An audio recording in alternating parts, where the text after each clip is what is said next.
Mas o perigo não é esse. O perigo é o quê? O perigo é você se deixar levar por uma informação que eles te manipulam.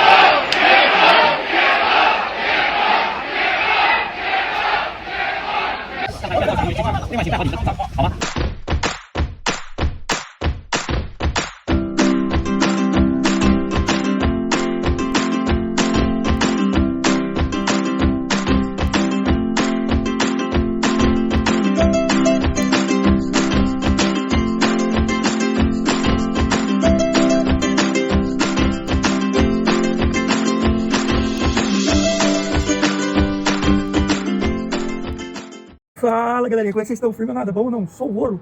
Bom, esse vídeo aqui, galera, que eu vou fazer hoje, que você vai assistir, ele é um compilado do que eu dizia em 2018. Ah, mas você tá prevendo o futuro e tal, não sei o que é isso, é muito louco. Seguirei, vocês vão ver o vídeo, né? Eu espero que vocês vejam o vídeo com olhos críticos. Não, tipo assim, tá certo. Não quero isso. Olhos críticos. Olha os dois lados da moeda, o lado certo e o lado errado, certo? Já começa por aí. Vou tocar o vídeo aí. Vai acompanhando. Calma, vamos devagar. Seguinte, ó. Pra começar, você tem que entender o seguinte. Cada ser humano é diferente, certo? Igual eu mencionei no outro vídeo, evolução dos bichos. Bom, não tem como eu começar a falar esse tanto de coisa sem a gente entender primeiro o princípio humano, tá? Mas eu não vou entrar em muito profundo, não. Eu vou bem por cima mesmo, só pra você entender. A gente teve um período pré-socrático, socráticos, depois Socrático, certo? Eu vou falar aqui depois do Sócrates, tá? Depois dos filósofos. Eu já vou lá pra linha freudiana, ou melhor, pra linha Freud, né? Que é o quê? A psicologia. Uns acreditavam que a Europa estudava sobre o comportamento. Não, os Estados Unidos estudavam sobre o comportamento, a Europa sobre a mente. Nessa transição aí de 1 milhão de psicologia, surgiu, depois de Freud, o pai da psicanálise, surgiu o Jung, certo? A teoria analítica.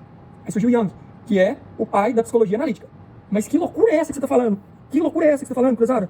Gente, o Jung, ele simplesmente pegou e ele percebeu que o ser humano, ele é composto por ambiente, biologia e conhecimento. O conhecimento abrangia o que o Freud trouxe, que é da psique, né? O consciente, inconsciente, pré-consciente.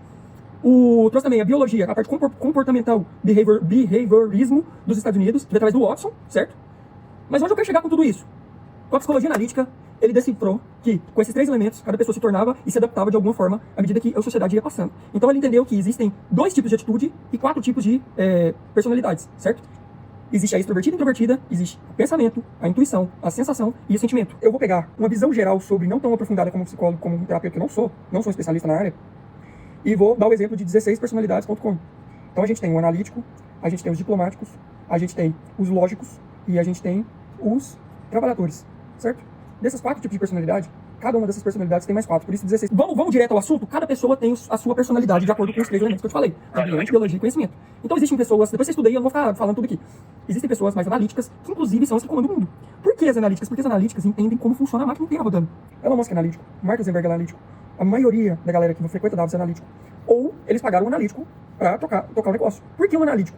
Porque o analítico, ele sempre vai ver a máquina inteira funcionando. Ele não vai ver só a técnica, ele não vai ver só uma parte da engrenagem. Ele vai ver a máquina inteira funcionando, certo? Quando você entende a máquina inteira e não só uma engrenagem, você consegue ver um ciclo gigantesco de transformação. Vou te dar um exemplo dos jogos mais antigos que foi criado no Império Romano, tá? Que exercita isso antes da psicologia. Xadrez. Xadrez é exatamente um jogo para analíticos. É uma ciência, uma arte, um esporte e um estudo, certo? Para você jogar xadrez, você tem que ser super analítico. Como assim? Você tem que prever jogadas futuras, e você tem que prever as suas jogadas, a do oponente, e quanto mais jogada você vê à frente, mais você se dá bem no jogo. O xadrez, assim, que a gente conhece hoje, começou em 1890. Só que ele vem desde século III na China, e eles adaptaram para o século VI na Índia, depois adaptaram novamente. Assim como a psicologia e qualquer outra ciência e medicina, enfim. Por quê? Porque você nunca vai acertar as probabilidades, você nunca vai repetir jogada, e nunca vai ser um negócio que vai ter fim. Você nunca vai repetir uma jogada. Tipo, você pode copiar uma abertura, um meio de jogo. Como eu estava dizendo sobre as aberturas do xadrez, vou dar alguns exemplos aqui. A gente tem a Lerquina, Diaco do piano, da ala da dama, tem a variante do dragão, variante francesa, indiana, defesa francesa, defesa indiana. Tudo isso você pode estudar em livro de Kasparov, que são os cabeças do xadrez, né? Mas eu joguei 3 campeonatos de xadrez. Ah, velho, mas o que você quer? Onde você quer chegar com esse tanto de coisa que você tá falando? Esse mundo vai de informação. Os analíticos comandam o mundo, certo? Então quando você entende isso, como que a máquina roda, você começa a entender cada uma das engrenagens e vai juntando as engrenagens e você literalmente começa a jogar xadrez. Como assim, Cruzada? O que você está falando? Você prevê movimentos, que podem acontecer ou não. Você prevê o seu ataque, a sua defesa, as suas estratégias. Isso é um analítico, certo? Beleza. E quem é um líder nato em xadrez? Além desses caras que eu acabei de mencionar, Xi Jinping. O cara é um estrategista, filha. O cara é um estrategista genial. Porém, ele é maligno, certo? Então... Bom, então é o seguinte, daqui pra frente nesse vídeo eu quero que você faça o seguinte, eu vou deixando aqui na tela diversas fontes, diversos conteúdos, diversos artigos, e aí se você tiver interesse, você vai parar no vídeo pra ler. Se você não tiver problema, só passa, escuta o que eu tô falando e vai continuar passando aqui. Bora lá então? Em 2018, eu vi que a China estava crescendo exponencialmente e eu queria entender como que eles estavam fazendo isso. Então eu busquei network com pessoas que estavam lá dentro, certo? Além de estudos, lógico, que eles me indicaram. Nisso, eu comecei a ver uma coisa. Eu comecei a entender que eles cobram muito mais imposto de quem não produz nada e não cobram nada de quem produz muito. Quanto mais você cresce, quanto mais rico você é, menos imposto você paga. Quanto menos rico você é, mais imposto você paga. Por quê? Porque o país é gigantesco. Então a democracia ela não ia funcionar, certo? Países que têm mais de 50 milhões de habitantes, que não são uniões econômicas, dificilmente você vai ver funcionar ao longo do período mundial, tá? Não estou falando do mundo que a gente conhece hoje, você pode pesquisar. Antigo Egito, democracia foi uma coisa que veio depois do Império Romano, certo? Depois que caiu os reis e tal. Mas onde eu quero chegar com isso? Não é uma previsão do tempo, não é tipo assim o que vai acontecer, mas são análises de como a máquina funciona. Então eu comecei a entender a engrenagem da máquina chinesa, certo? E aí eu entendi que a China ela tem dois mercados. Ela tem o plano real e ela tem o plano digital. A China simplesmente criou como se fosse duas Chinas, para você entender de uma forma simples, tá? Ela criou o mundo plano, que é o que a gente conhece hoje, e o digital, que vem através das criptomoedas. Ah, mas por que ela fez isso? Porque esse mundo, ele não tem lastro.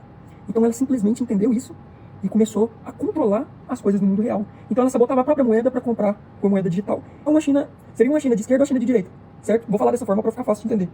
Então, na China, eles entenderam que na minha economia, eu vou rodar a criptomoeda, mas para o mundo, commodity, o resto do mundo vai continuar no plano real. E nisso ela foi construindo um império gigantesco. Por quê? Porque todo mundo que começava a se tornar digital, ela cobrava um imposto. Então ela começou a comprar as grandes empresas. Tudo tinha que passar pelo cripto chinês. Então eles começaram a minerar as criptos com as blockchains. Aí eu vou deixar um vídeo aqui na descrição, depois você vê lá. Mas o que eu quero dizer com isso? Ela tem dois mundos, certo? E ela foi criando um plano gigantesco. Por quê? Porque toda vez que alguém tirava do plano real e mandava pro digital, ela ganhava imposto. Toda vez que alguém saía do digital e ia pro plano real, ela ganhava, porque ela tinha estoque em dólar do resto do mundo. Entendeu? Então eles começaram a criar mais de 2.000 tipos de moeda. E foi assim que começaram a controlar os chineses pra caralho. Crédito social, que é tipo assim, é igualzinho Black Mirror, depois você olha lá. A segurança. Enfim, começaram a monitorar de uma forma muito rápida, justamente porque os pagamentos deles eram em moedas digitais. Então já começa por aí. Depois disso, que teve o rally das cripto, o que acontece? A China criou, né, o plano real e o plano digital, como eu estava dizendo. Então, todas as minerações de Bitcoin, de criptomoeda, inclusive eu vou deixar o link aqui do vídeo lá sobre a criptomoeda que eu explico melhor. Não vou entrar, senão esse vídeo vai dar 60 horas de vídeo. Porque assim, a gente tem que entender o seguinte, primeiro, a criptomoeda ela precisa de energia, certo? E aonde que se produz energia mais barata? Na Rússia e na Sibéria. Então a Rússia ela é a maior detentora de criptomoeda que minera criptomoedas, certo? Então eles detêm 90% das criptomoedas, eles são as baleias, né, que a gente chama. Então assim, eles controlam a porra toda, entende? Por mais que o blockchain seja livre e não tem lastro, quem minera as cripto, quem tem as maiores mineradoras? Por que o chinês não revoltou, saiu quebrando tudo e pá, e não sei o quê? Primeiro, por causa da religião que eles têm, é budista. É totalmente diferente da mentalidade católica, né, do Império Romano. Por quê? Porque eles têm esse pensamento mais individual e eles realmente acreditam que um líder que sabe mais que eles é melhor guiar esse povo. Então é meio que um consenso ali, não tô defendendo o Xin, nem defendendo o PCCH no caso, né, mas o que acontece assim, os chineses são só vítima, certo? Mas essa mentalidade deles, inclusive a do Kim Jong também, na Coreia do Norte, é essa, que eles se importam muito mais com eles mesmos. Por eles terem essa mentalidade, então eles preferem um líder para guiar eles, certo? Então esse é o sistema como que funciona lá dentro. Tô vendo todo esse cenário, eu comecei a entender como funcionava a China, né, e aí o que acontece? Aí o editor vai colocando aí na tela, o quê? Você começa a entender de qual mão passa para qual mão o dinheiro. Então, através das ONGs que eles financiavam, entre outras coisas. Eu não vou ficar entrando muito em detalhe aqui, vou te mostrar. O raciocínio, lembra do xadrez? Então eu percebi que o movimento deles sempre era tipo um movimento que conseguia fazer só eles ganhar e o resto do mundo ficar estagnado, certo? Então eu fui entendendo por que eles estavam comprando portos pelo mundo inteiro, por que as ONGs estavam vindo da África, várias outras coisas que eu vou ficar citando aqui, não vai ter como, que o vídeo vai ficar muito longo, certo? Então aí o editor vai colocando aí na tela, eu vou te mostrar que eu falava, só que foi um compilado de estudos, lembra do xadrez? Analíticos pegam a máquina inteira funcionando. Então eu peguei um pedacinho daqui, um pedacinho dali, um pedacinho aqui, um pedacinho dali, fui juntando as peças e fui entendendo que quem tá comandando essa porra toda é Davos e a ONU, certo? Que são os caras que tem 50% do dinheiro girando no mundo do plano real. Fora que ela já é a maior poderosa no mundo digital. Então, acabou, velho. A partir de aí não tem mais o que discutir. Os caras praticamente já mandam na porra toda. Cruzado, mas o que é isso, velho? Que tanta informação, que loucura! Justamente quando você entende isso, você passa a entender o seguinte. Lembra do vídeo anterior que eu falei de mocinho na história? Não tem mocinho na história? Então, é uma eleição, mano. Tudo isso vem de algum lugar. A política ela antecede primeiro da economia. Por quê? Porque a economia é quem banca a política, certo? Então quando você entende isso, macroeconomia, da política e tal, não sei o que, você começa a entender que o buraco é muito mais embaixo do que você tá pensando que, tipo, o Xandão... Não, mano, não. Você tá lutando contra um sistema que, querendo ou não, são os caras que 50% do dinheiro no mundo, tá ligado? E é menos de 10%. Então, assim, lembra das jogadas de xadrez? Não é imaginar que vai acontecer isso. Não. Mas o cenário mais provável do que está acontecendo, inclusive com o dólar, que a gente está vendo o dólar despencando e só o real valorizando, só o real desvalorizando enquanto o dólar despenca. A FTX, que é a maior das criptomoedas, a segunda maior criptomoeda, quebrou, faliu e está quebrando uma série de criptomoedas em cadeia, uma série de corretores em cadeia. E o dólar continua desvalorizando mesmo com essas loucuras que o dólar está fundando, criptomoeda, juros futuros aumentando, inflação aumentando. Então, tudo isso. Resumindo a obra toda, não é previsão do futuro. É exatamente a jogada que o cara está fazendo. Eu pego e vejo a jogada. E em contrapartida, a gente tem que ver o outro lado do tabuleiro, quem está defendendo. Eu poderia dizer que a manifestação seria um outro lado do tabuleiro? Poderia. Mas é pífio a força que o outro lado do tabuleiro tem. Mas, como dizia o filósofo, a esperança é a última que morre, certo? Por mais que esteja fraco, você atrasa o plano aí dessa generalização deles realmente controlar tudo, certo? Mas o que eu quero dizer aqui não é tipo, você é conspiracionista, você é... Não, nada disso. Eu quero te mostrar exatamente isso. Tentar ser o mais analítico possível, para você começar a entender como que a máquina gira, e se uma engrenagem para, todas as outras param. Voltando aqui no vídeo anterior, vou deixar o link aqui na descrição, tá? Vou deixar o link aqui em cima, algum lugar aí, procure depois. Certo? Então vamos lá. Uma coisa que a gente tem que entender é o seguinte: a China, ela é a maior importadora de grãos do mundo. Por quê? Porque ela não tem condição de produzir o tanto que o Brasil produz, ou os Estados Unidos, ou a Austrália, enfim. Por que ela não tem? Porque a população dela é 1 bilhão, certo? Então, pra ela alimentar essa galera, ela importa muito. Além dela exportar muito, ela importa muito. Beleza. Só que aí é o seguinte: qual que é o país do mundo onde o commodity é barato para se produzir, onde o commodity não é escasso, certo? Porque é abundante pra caralho, e não tem industrialização? O Brasil. Então, se ela coloca a mão nessas commodities, se ela começa, vamos supor, pega o PCCH lá, e começa a mudar os diretores das instituições do Brasil, ela tem as nossas commodities. E se ela tem as nossas commodities, mano, nada para ela. Mas o perigo não é esse. O perigo é o quê? O perigo é você se deixar levar por uma informação que eles te manipulam 24 horas. Por isso que o nome do título aqui é Aprenda a Jogar o Jogo. Como que eu faço pra não ser manipulado? Eu vou te dar um exemplo, tá? Como assim? O que eu quero dizer?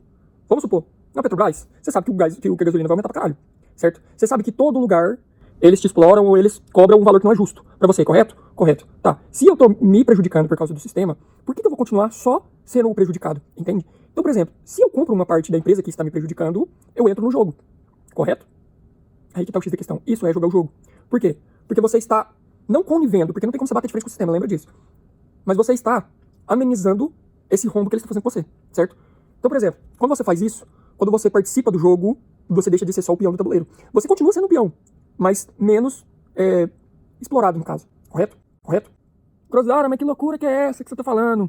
Que eles vão mudar os diretores. Simples. Ela compra as empresas, ou compra a parte majoritária e faz o que quiser. Você não tá vendo o Elon Musk? O Elon Musk acabou de fazer isso com o Twitter. Inclusive, ele voltou o Donald Trump pro Twitter e voltou os líderes que bloquearam, certo? Então, assim... e outra coisa que ele fez também, ele começou a comercializar o verificado, pra acabar com isso, de uma vez, por todas, certo? Bom, galerinha, vamos continuar aqui então. Nossa, cara do céu, que tanto de conspiração, que tanto de loucura, que tanto de maluquice que você tá falando, cara. Você tá ficando doido. Vamos lá, primeiramente, eu quero que você entenda o que é um jogo de xadrez, como eu já mencionei antes. Cenários prováveis de acontecer, certo? Não é previsão do futuro, não é cartomante, eu não sou tarólogo, eu não consigo ver o futuro, entendeu? Pode acontecer assim como xadrez, certo? Beleza, quando você entende isso com as fontes da jogada que você foi vendo, o que foi acontecendo, não criando coisa na sua cabeça, você entende que você tá sendo manipulado 24 horas, 365 dias, entendeu? Quando você entende isso, você começa a estudar o porquê que os commodities começaram a ficar muito mais caros no resto dos países, enquanto na China estava ficando mais barato, certo? Com a inflação, que o Biden imprimiu trilhões, o commodity voltou a ficar barato. E aí a China comprou tudo, comprou porte, comprou commodity, comprou a porra toda, velho. Entendeu? Não tô falando que os chineses têm culpa, não. Os chineses são vítimas da parada. Quem tem culpa é o PCCH, entendeu? É eles que comandam a porra toda, entende? Então, tudo isso, velho, tudo, quando você entende isso, gira em torno do dinheiro, mas você só entende quando você entende qual mão pra qual mão o dinheiro circula. Quando você entende isso, você entende que tudo é dinheiro. Não existe mais propaganda confiável, não existe jornalista confiável, não existe cientista confiável, não existe... Tudo tem um sensacionalismo extremo. Por quê? Porque os caras querem grana, quer grana. É isso que eles não querem saber. Se a informação é verdadeira, se não é. Da mesma forma que tem bolsominion aí, fazendo fake news pra caralho. Tem petistas, esquerdistas fazendo fake news pra caralho. Dos dois lados você vai bombardeado. Por isso que você tem que ver os dois lados da moeda e ver que você está sendo manipulado. Então é isso aí, galera. Espero que vocês tenham gostado desse vídeo. Se você gostou, deixa seu joinha, deixa seu gostei. Se gosta desse tipo de conteúdo, é um conteúdo novo aqui que eu tô trazendo, porque eu acho que eu tenho muito mais a agregar expondo, realmente, pra conseguir acordar um pouco esse povo, do que os conteúdos que você tá caçando. Bom, e pra você, o vídeo já acabou, tá? Qualquer coisa pode só fechar. Mas pra você que ficou até o final, eu imagino que você esteja interessado em saber um pouco mais como jogar o jogo. Sendo assim, eu vou deixar o link aqui na descrição do amigo meu que manja muito, que inclusive é o rapaz que me ajuda a administrar o meu buy and hold, o meu swing position, o meu day trade, minhas operações, tudo, que é o Yuri, do canal Invest Space, vou deixar aqui embaixo na descrição. E ele abriu vaga pra sala de sinais, inclusive no Hotmart, e também tem vários cursos. Ele também dá consultoria financeira. Mas você vai ficar vendendo curso e tal. Você não é obrigado a comprar, meu amigo. Eu não tô botando uma arma na sua cabeça, entendeu? Você só compra. Você só adquire ou acompanha o trabalho dele se você acha que te agrega alguma coisa. Se você já manja pra caralho, fecha o vídeo e tamo junto, velho. Entendeu? Então, eu espero que você entre em contato com ele aqui, vou deixar o link aqui na descrição.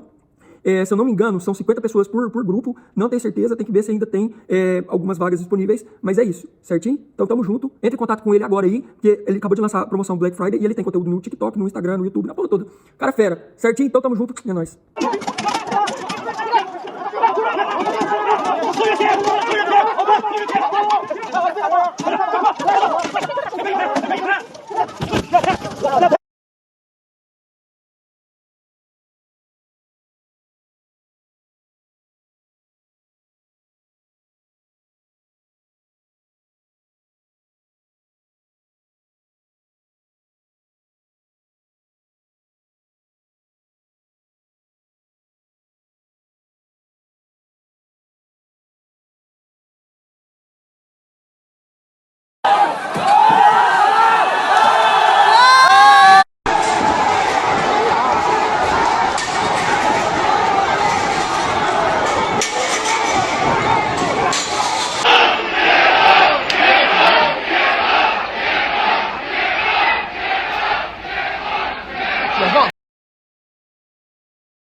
就干完，我下去要干啥吃都，哎呦哎呦这可以啊。我吃了。这不是谁吃的吗？